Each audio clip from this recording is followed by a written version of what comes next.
My stupid roommate. Can't you see the trash can? It's right there.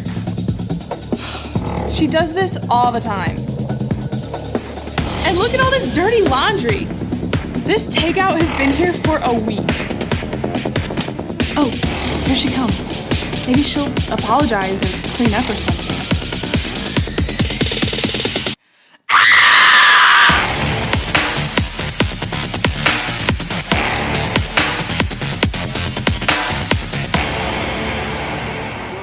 How y'all doing today? Come on, good morning. How y'all doing today? Whoa, it's good to see y'all. It's good to see everybody here. It's good to see you online too. Awesome. You know, I don't know if you knew this week we just had a first movie night for our youth. We had a bunch of young people come out. It was awesome. We had a good time. We got to share the good news with some young folks. And thank you all the volunteers to make that happen. We just are trying to reach out to the whole family and let people know that God loves them, right? And today, I don't know if anybody ever felt like this with a roommate or a family member or anything, anybody get triggered? You know, I think with this pandemic, our opportunities to be triggered is even multiplied all the more. And that's kind of one of the reasons why the Lord brought me to this series, because we need to learn how to deal with our anger and deal with conflict management biblically. And so how do we do that? How do we do that? Last week we talked about relationships. We talked about how relationships are core, prime to our need and growth and development. And we want to hold on to unity. We want to work at making unity happen in our relationships. And it is work. It's hard work. We're going to get into some of that hard work today. We talked about not just making a point in being right, but seeking to develop the relationship even stronger when conflict comes. Because sometimes it's all about, I got to be right. And that's not always what's best for the relationship.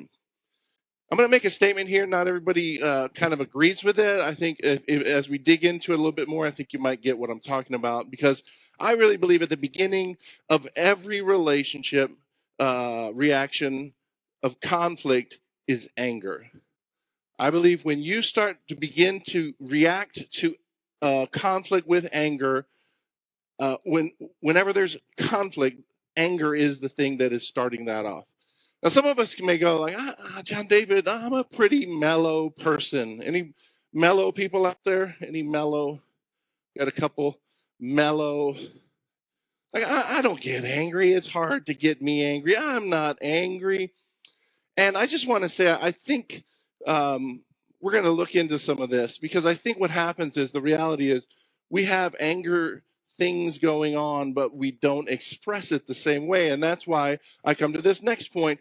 Anger wears many masks, right? Kind of like the COVID mask that we have on. Well, there's different masks that anger wears. Some people express their anger like the T-Rex, right? Who's the T-Rex person? Also known as the Hulk. Anybody the Hulk? Like, it's just instantly, rah! Anybody? Any like just instant blow up? The anger level starts, and then the conflict starts, and boom, I blow up. Any T-Rexes out there? I think there's murmuring going around in the crowd. Online, what about you guys? Then there's the stuffer, okay? This is the person that's just like, no, I'm not angry. It's going to be okay. I'm not angry. And they start stuffing and stuffing. And you know what happens when they stuff, right? It gets to a point where it's just like, it just blows up.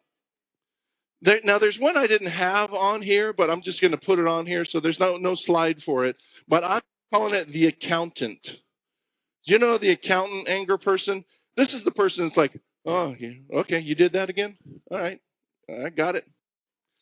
And then they do, there you go again. I got strike 2 for you, buddy. And they're keeping tabs on all the things that you've done, and they're just waiting for someday to get you back. We're gonna zero out this balance, buddy, today. Okay, that's the accountant. Then there's the pretender. Okay, there's the pretender. That's like, oh, it's all fine. Everything's fine. And I think a lot of Christians fall into this because we feel like anger is a sin. We feel like anger is a sin. And we go, oh, I can't be angry. So just pretend. It's all good. It's wonderful. Everything's fine. And they just avoid. It's like, everything's fine, but I never want to talk to you again. Everything's fine, but I'm never going to see you again. Just get out of my house right now, please. Everything's fine. Everything's fine. That's the pretender. Then there's the chocolate-covered dragon. Now, this is everybody's favorite. The chocolate-covered dragon is it's a nice little chocolate dragon for Easter or something, and it's sweet, very sweet. And then after a while, underneath the chocolate, there's a dragon, and it comes out and it bites your head off and you die. That's the chocolate-covered dragon. It's like, have you ever been like in a situation where the chocolate-covered dragon looks at you and smiles, and then like no one else is looking, and then they give you the meanest, ugliest look. And you're like, did y'all see what that person just did? Did you see that face? And they're just smiling, and everyone thinks, no, they're a wonderful person. No, they're a chocolate-covered dragon, and they will bite your head off. It's also called passive-aggressive, okay? When people pretend they're really nice, but then behind your back, they will stab you. And we do that. We do any one of these things at any time with our anger. So how do we deal with our anger? Ephesians puts it this way, and this is where we're kind of camping out in this whole series, Ephesians chapter 4. In verse 426, it says, be angry and what? Do not sin. So it didn't say anger was the sin. Okay? Take a note of that. Be angry and yet do not sin. Do not let the sun go down on your anger. So anger in and of itself is not wrong. It depends on a few things. What are you angry about? Why are you angry? And how do you do it? You have a choice of what to do with your anger. And that's where righteous anger comes in. And this is exemplified by our very Lord himself, Jesus, in Matthew 21:12. And it says this, and Jesus entered the temple, and he drove out all those who were buying and selling in the temple and overturned the tables of the money changers and the seats of those who were selling doves. Now, some of you first-time Bible readers, you probably go, what was Jesus' problem? Why is he going in the temple, turning over these tables, and then throwing them out and being angry and screaming and yelling? That's not very Christian of Jesus. Okay, you have to understand the context of what's going on here. First of all, there's two problems with what was going on. The first one is the place. They were in the temple in the courtyard of the Gentiles. Now, what this courtyard was in the temple was a place where the Jews were supposed to pray for the nations. So instead of praying for the nations, basically the leaders said, we don't need to pray for the nations. Let's just bring in the money changers and the animals and stuff, and let's just have them sell it right here in this courtyard. And God said, no, Jesus said, this is a house of prayer. You should be praying for the nations here, the Gentile nations, and praying for them, not exchanging money and selling your doves. Now, the first thing was that. That was the first error, major error. The second thing was that they were upcharging the sale a whole lot, and it was unjust. So now you're asking, why are they buying doves and stuff and changing money at the temple? Well, what happens is this. When in a Jewish religion, in the biblical religion at the time before the cross, if you sinned or you did something that you realized God was convicting you about, you would go to the temple with a sacrifice. And if the priest, I don't know if you knew this, but the priest spent most of their day cutting up animals and grilling them. So all the men go, ooh, I'd like to be a priest. That's why I think men love to grill, because it's biblical, it's spiritual. Fire, animal, smoke. And so spiritually, all the priest would do was get the people's sacrifices, cut the animals, drain the blood, and then put them on the altar to burn them. And it was a pleasing aroma to the Lord. And it's a pleasing aroma to all you grillers, right? Right? And so I really believe there's something to that. But anyway, what happened is, if you live far, far away, you don't want to take your cow to the temple. You're going to sacrifice a cow, a dove. They had lambs. They had goats that they were to sacrifice. You don't want to carry your goat when you're traveling to Jerusalem to the temple. So what you would do is you would say, look, what I'm going to do is that cow I'm going to sacrifice, but not really him, but in symbol I'm sacrificing him. You go to the temple. You buy a cow in Jerusalem or a dove or another animal, and then you take them to the temple for sacrifice. Makes sense, right? Instead of using the one at home, I'm just going to buy one in Jerusalem. I don't have to carry it the whole way. And so that's what was happening, and that's why this was happening. And Jesus said, no, you should be praying here, not overselling doves and animals for the price because they need to go sacrifice. Another sample of Jesus is Mark 3:5. Looking around at them with anger, grieved at the hardness of their heart. And this was the Pharisees. They were very hypocritical people. And he said to the man, stretch out your hand. And they stretched it out, and his hand was restored. Jesus healed somebody on the Sabbath, and the Pharisees got mad at him for doing that. You're not supposed to heal people on the Sabbath. And Jesus' point was, you can do good on the Sabbath, and I'm healing this man. So he was angry. He was righteously angry. So how do you know the difference? How do you know if your anger is righteous and your anger is unrighteous? Well, I think the way you know the difference between righteous and unrighteous response is control. Okay? Control. I'll give you an illustration. Let's say my son or your son or somebody, my son does something that I'm not pleased with. Let's say I told him not to do something and he looks at me and he does it anyway. Okay. I can go explode and say, what? And I get angry and I hit him, and then the rest of the day I'm angry at him. That's unrighteous anger. It's uncontrolled. If I say, son, I told you not to do that, you're going to have some consequences, and we sit down and I have to deal out some consequences and deal with it. And once he's paid the consequences, then I go, okay, son, you paid the consequences, done. Okay, let's move on. Okay, we said we're going to go to a movie. Let's go to a movie. And it's paid. It's done for. You're not all crazy, angry, and upset. You've dealt with the issue.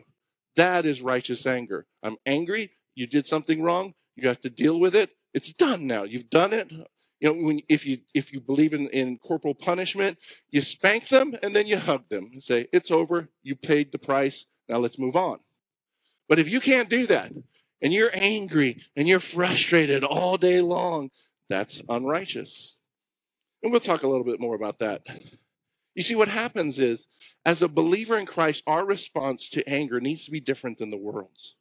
Because we have this incredible being living inside of us called the Holy Spirit of God. And God gives us the fruit. Fruit of the Spirit is love, joy, peace, patience, kindness, goodness, faithfulness, gentleness, and what? Self-control. So, by the way, a lot of the stuff we're seeing in our culture is anger out of control. People are getting angry unrighteously, and instead of the right thing being paid by the right thing for the right person, it's just out of control. You punch me, I'll kill your whole family kind of thing. Like gang violence or something. We're getting out. It's not righteous, it's just out of control anger. But we have the Holy Spirit, and we have the fruit of self-control, so we don't have to react the way the world acts. Instead of hurt and pain, we have power to control our anger and seek it the right way. Unrighteous anger seeks revenge in its own way, and righteous anger seeks a righteous response.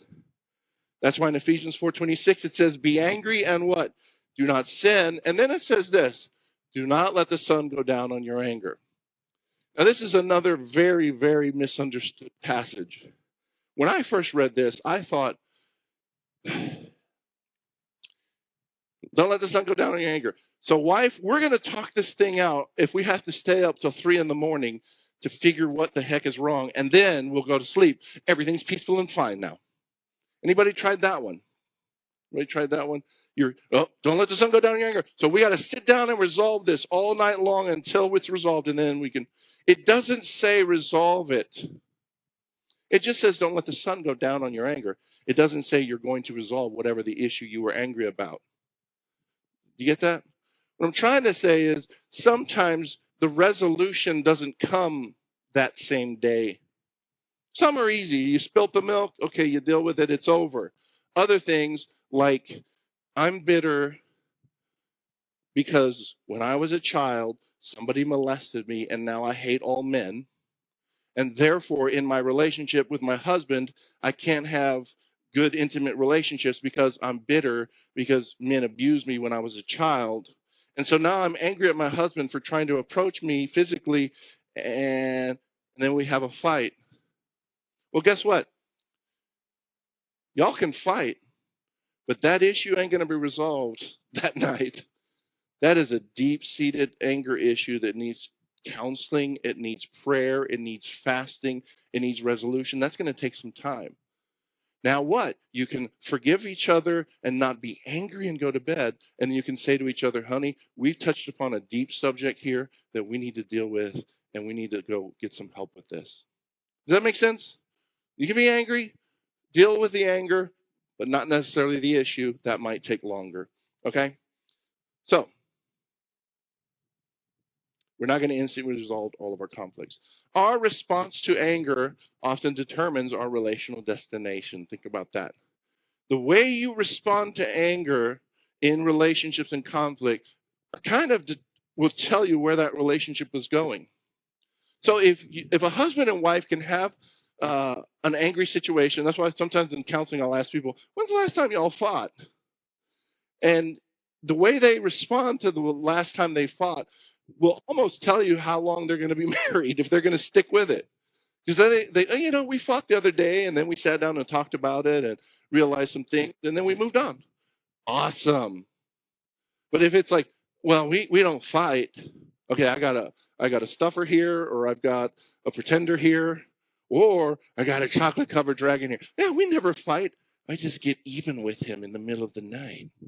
We just, so we have to watch out. How we respond to anger determines our destination. Proverbs 29:11 puts it this way: a fool, what? Always loses his temper, but a wise person holds it back. So you learn to hold back your temper. You learn to hold it back. It doesn't come naturally. It comes by the Spirit of God and by being wise, the wisdom of God. Ecclesiastes 7:9 says this: do not be eager in your heart to be angry, for anger resides in the bosom of fools. Some of us are angry a lot, and the Bible would say we're foolish for that reason. So Ephesians 4 goes on. It says, in anger, do not sin. Do not let the sun go down on your anger. We talked about that. But then it says this. This is where it gets really ugly. Do not give the devil an opportunity. You see, our anger can turn into a spiritual warfare.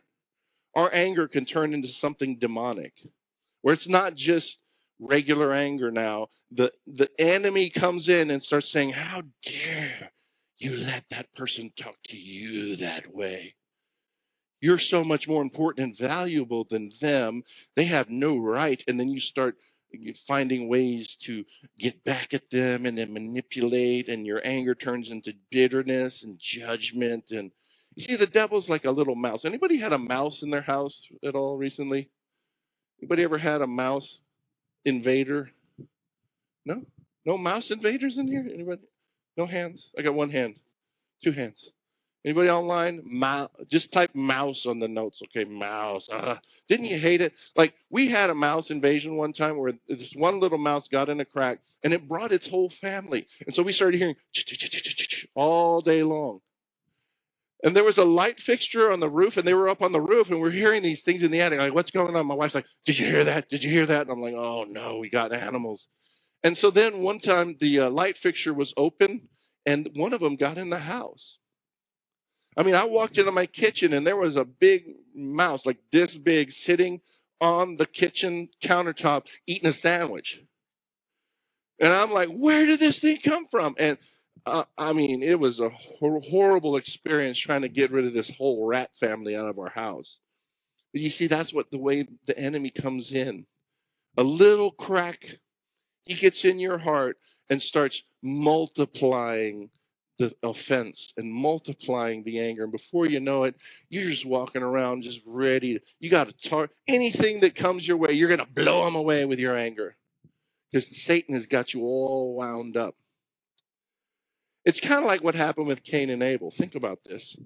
Cain and Abel, the first children on this planet after Adam and Eve, created children of Adam and Eve, they got into a fight over, of all things, a tithe, right? An offering. They got into a fight over an offering. Genesis 4 says, but Cain, and for his offering, For Cain and for his offering, he had no regard. This is God, had no regard for Cain and his offering. So Cain became very angry, and his countenance fell. He was angry, and he was pouting. How come God didn't like my offering? God liked Abel's offering and not mine. When I'm pouting and angry. The Lord said to Cain, maybe they were teenagers at this time.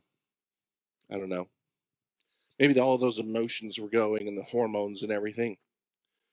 And the Lord said to Cain, why are you angry? And why had your countenance fallen? Listen to this. If you do will not your countenance be lifted up? But if you do not do well, sin is crouching at the door and is desiring for you.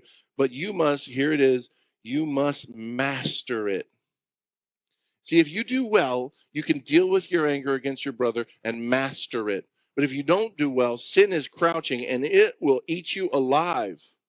Well, what ended up happening with Cain and Abel is verse 8. Cain told Abel, his brother, and it came about when they went to the field that Cain rose up against Abel, his brother, and he killed him. You can get so angry you want to kill people. In your anger, do not sin. You must rule over it instead of allowing it to rule over you. And so, what are you angry about? What happens, what we do with anger, by the way, this is a whole nother sermon, but I'm just going to give you the sentence so you can mull about it.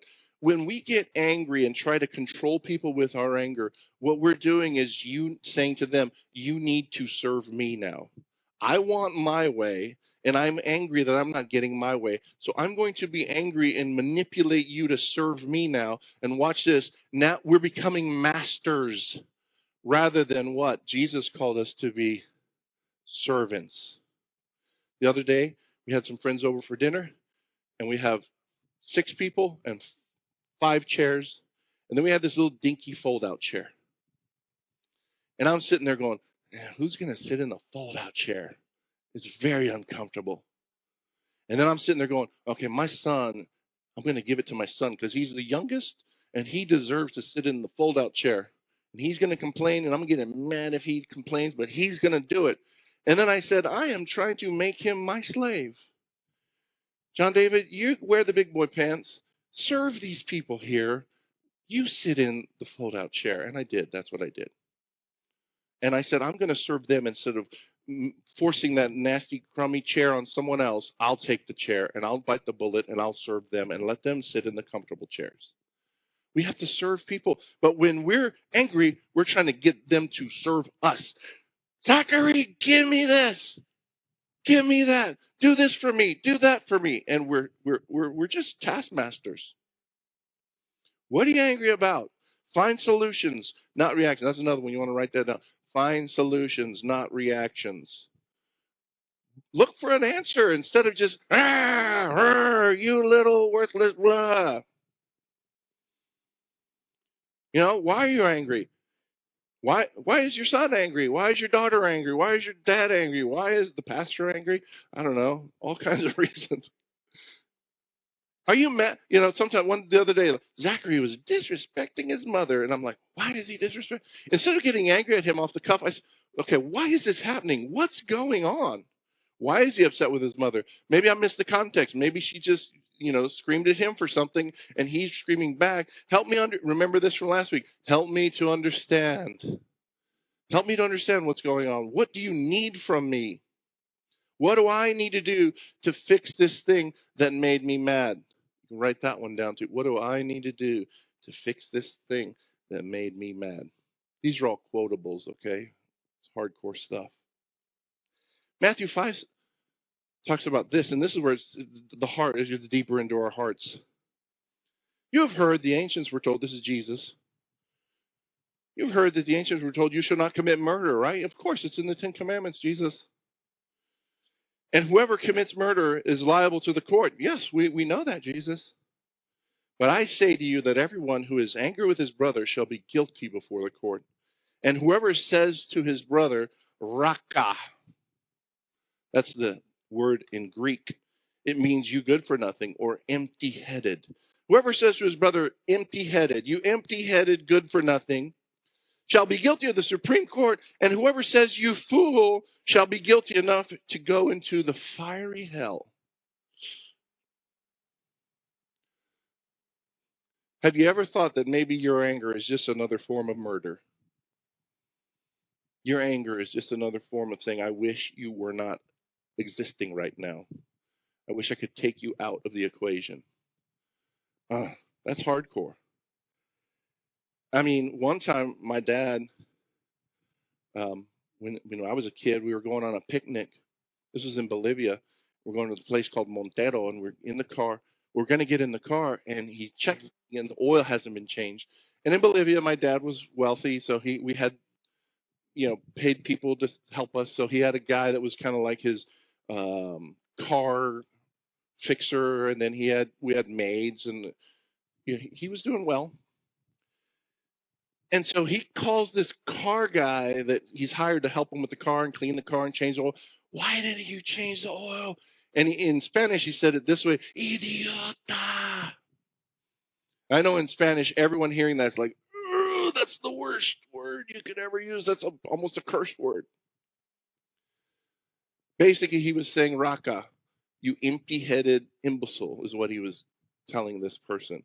And I felt it. I was just like, it wasn't even towards me, but I felt it.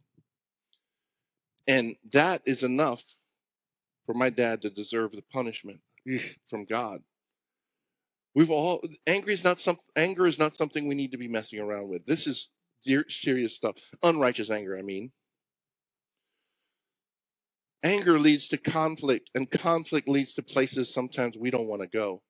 Anger leads to divorce. Anger leads to destroying relationships. Anger leads to churches splitting. Anger leads to companies being destroyed. Anger leads to all kinds of broken destruction in our lives. It is a powerful force.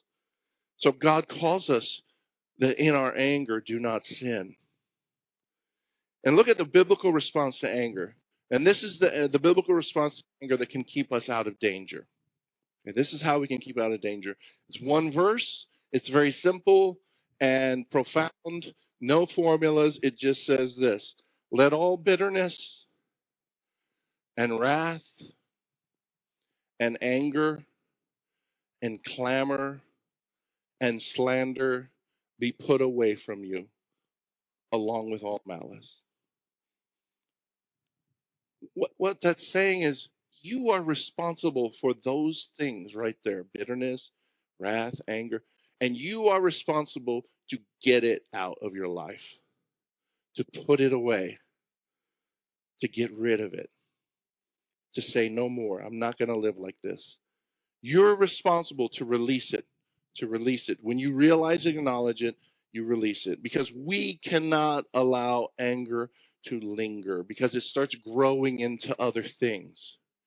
You see, what happens is one angry incident with your family member can turn into bitterness. And then when you're bitter, you're bitter. And then the name of that person, I can't believe that person would even be breathing right now. I wish they weren't even alive. There's that murder thing coming up again.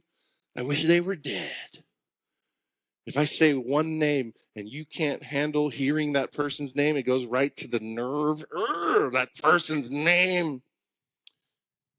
You got bitterness. And that bitterness is a form of murder in a sense.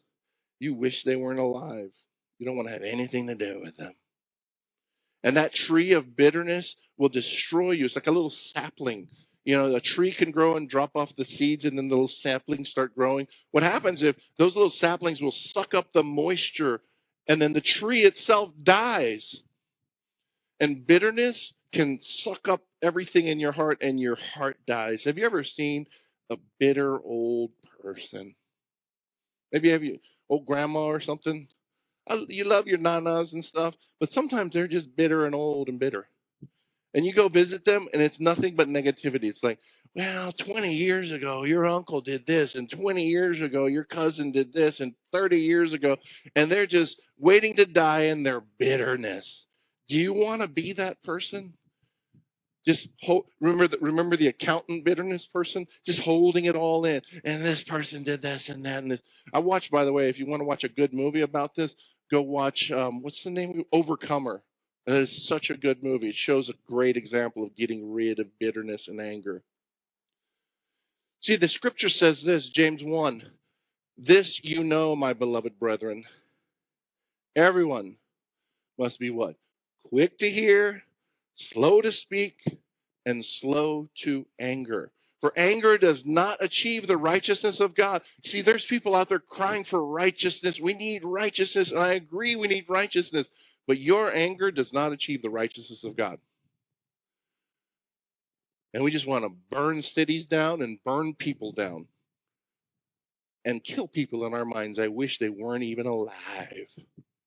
A lot of murder going on out there in people's brains.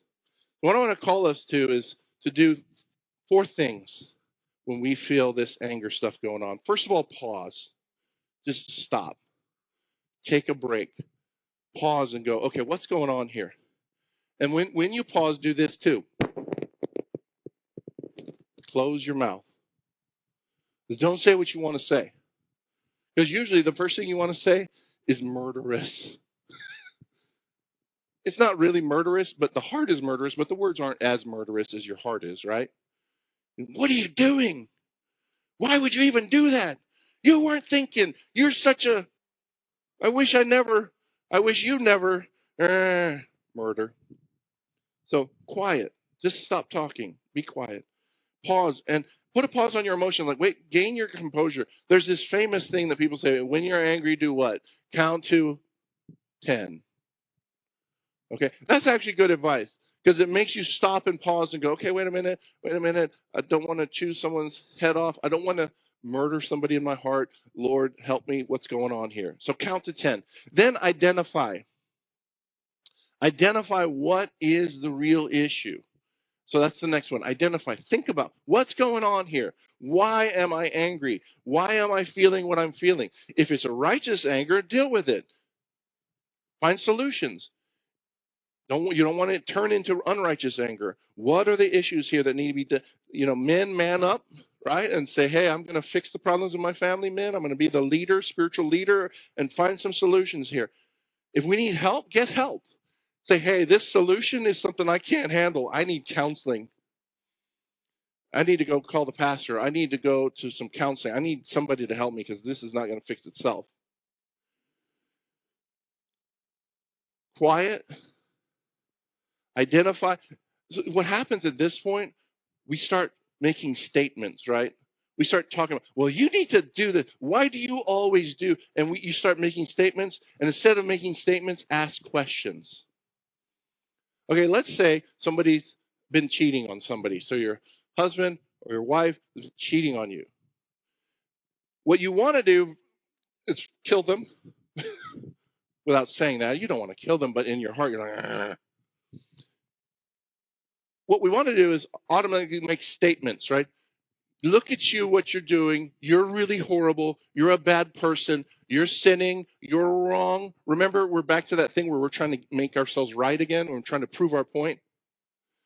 And instead of making statements, you should be asking questions. Why? Why did you cheat on me? What am I doing that is causing you to go away from me? Why are you going away from this relationship? Why? Why is my son angry at his mother? Why is my son angry a lot? Why did my dad yell at that guy with the kid? Why? What's the reason? What's going on? Try to identify and ask questions. Help me. Remember last week we talked about, help me to understand. Help me to understand what's going on. Pause, identify, then express. Like, it's okay to say, look, I'm really angry. It hurts me to no end that you're cheating on me, or that our son is angry, or we're going through these things. Realize your emotion. You can express your emotions without sinning and killing somebody in your mind, in your heart. Express how you feel. And then the third one is just release. Release, release, release. Forgiveness. If you have to forgive somebody, forgive them. But release them. Nobody owes you. You don't owe. You don't expect people to owe you anything. Release all debt. I'll give you an example. This morning I found out that somebody had hacked my Amazon account and bought $500 worth of gift cards and then was cashing them out. And then Amazon called me and said, by the way, well, they didn't call me. I looked on my account and I said, well, I didn't buy those gift cards, so I canceled that thing. But the other person had already pulled the money out. So what Amazon did was, well, if he pulled the money out, then we want our money back if he's going to cancel the account. So we're going to go to his bank and take $500 out of his bank. This was this morning. So I was angry, very angry. I had been hacked, and someone earlier this week, my email was bombed. I was getting emails left and right for all these hundreds and hundreds and hundreds of emails. What they were doing is they were hiding their attack on Amazon with an overflow of emails. So I didn't even catch that they'd done it because I wasn't even checking that account because it was so full of thousands of emails. I was angry. This morning I was angry. So I paused. Then I called Amazon. I identified something's going on. I've been hacked. I told my wife, honey, I'm very angry today. She was angry with me. We left it over. We talked to Amazon. They're dealing with it. And I released it.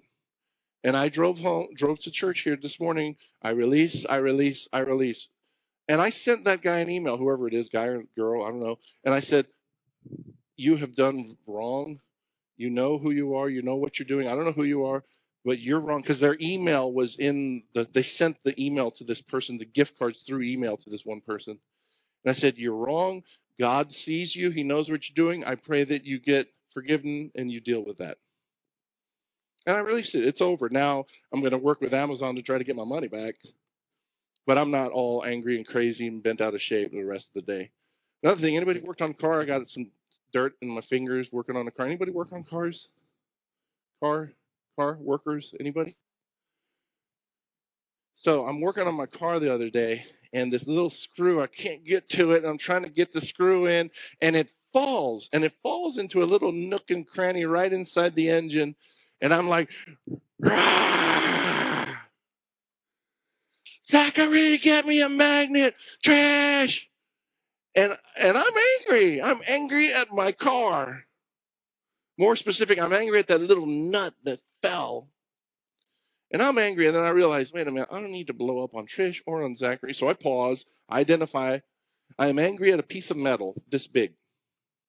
Now, let me ask you, how wise it is to be angry at metal. It's not even a person. Like, if it was a person who did something to me, like this good-for-nothing evil scoundrel that hacked into my Amazon account, I can understand being angry at a person. Being angry at what's it called, a lug nut? Come on, John David, you don't need to waste your energy. And so I forgave the lug nut. And I just said, okay, let's figure this out. And I got a big screwdriver and clinked it out, and there I finished and fixed my car. But I could have been the rest of the day, and I could have been all over my family, and I could have did and I had to tell Zachary, Daddy's just frustrated. The little lug nut, it's fine, it's not your fault. And he was like, okay, Daddy. And we were good. But I realized there's no point in me getting angry at inanimate objects. So I identified, I expressed it, then I released it. I'm no longer angry at the lug nut. And I'm okay, guys. And my family's okay too. We love each other. When anger leaves, conflict goes away. When anger leaves, conflict goes away. Release. James 1:20, once again, anger of man does not achieve the righteousness of God. We have to learn to express our anger and deal with it righteously. See, some of us have been angry all our lives. Some of us have been angry because our mother taught us to be angry. Because our mother said, your dad hurt me, and he's the most evil person on the planet, and you cannot love him, and you should be angry at him like I'm angry at him. Some of us were trained to be angry from our parents taught us how to be angry. Some of us are angry, and there's 3 people you can be angry at. The first one is Mr. Lugnut.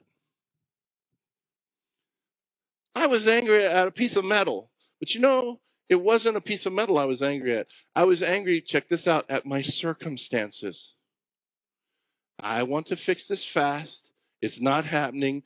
This thing is in the way of it being fixed fast. And I'm angry at the situation I'm in. And folks, you know what that really is? You know who I'm really angry at? God. Some of us are angry at God for the circumstances we're in, and it's more than a lug nut, folks. Some of us are in poverty, some of us are in unjust situations, and we're angry, but we're not angry at any individual. We're angry at our circumstance, and we're angry at God allowing us to be in that circumstance. It's like the Jews in the desert for 40 years, angry at God that he set them free from slavery.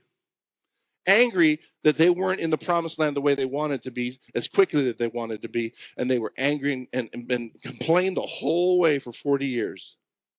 Some of us are angry at life, and really what that means is we're angry at God. That's the first person you need to be angry. You can be angry with. The first person you need to forgive. God, I'm sorry for being angry at you. Forgive me for being angry at you. I release you, God. You don't owe me anything. Release God. Don't be angry at God. Second person we can be angry at is the people around us. Just pick one. It can be your wife, it could be your husband, kids, someone dead, someone who's hurt you a long time ago, and we can just be angry and bitter at that other person outside.